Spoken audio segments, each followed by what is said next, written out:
one of the things that I think is going to increase in the future is the prevalence of sex robots.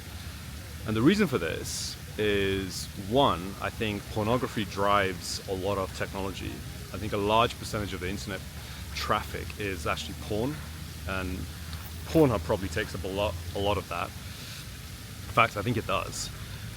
I think that if I think of virtual reality, or even AR, to be honest, porn will very likely drive a lot of the innovations in that area in terms of graphical fidelity. Particularly graphical fidelity. With VR, I can see the first sort of full body VR suits being geared towards body sensations that you'd want when watching porn. And I think sex robots, for me, take things to the next level, because when you're consuming porn, where even though it's with VR, it's just with a computer, and it's not like you have a sort of a person that you take with you. But with a sex robot, you pretty much would have that. The robots you have today are quite limited. They're really just bodies that perhaps have the look, but there's no intelligence inside of them. They're kind of like dummies, really.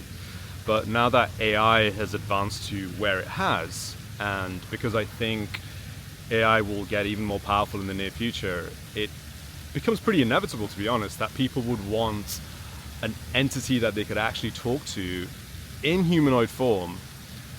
And why is that? Well, we've seen the rise of incels. We've seen the rise of almost sexlessness, especially of younger men, in the West in particular. And there are various factors behind it. But in terms of solutions for this, apart from trying to get people to meet others so they can have more sex, an obvious solution will be technology in the future. So it's very likely, I think it's quite realistic to expect that there'll be a lot of people, particularly men to start with, who will opt to just have a robot partner instead of a real partner, because it's so much easier. Why go and try and woo the partner of your dreams when you can just buy them off a marketplace, and you can customize them, customize how they look, customize how they feel, how they respond to you. And yes, it's not a real person, but the reality of it will become ever closer to actual reality. So what I mean is, at some point AI might become sentient, in which case your robot partner is pretty much a real person.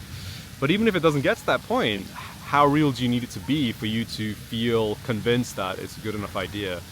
And I don't think it needs to be that real, to be honest.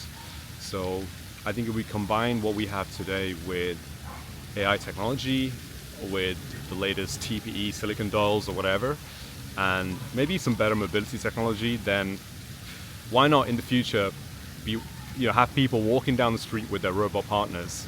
It's kind of a scary thought, because I want people to connect with other human beings. I think that's what we need as humans.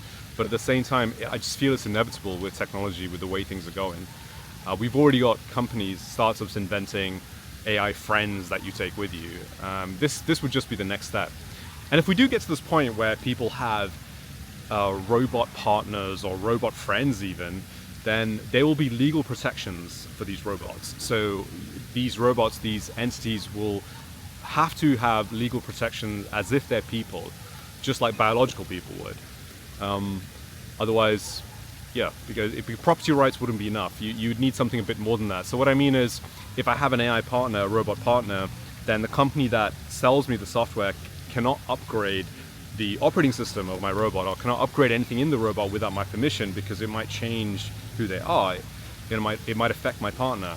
So there'll be all kinds of protections in place for those sorts of things, if and when this does come to be.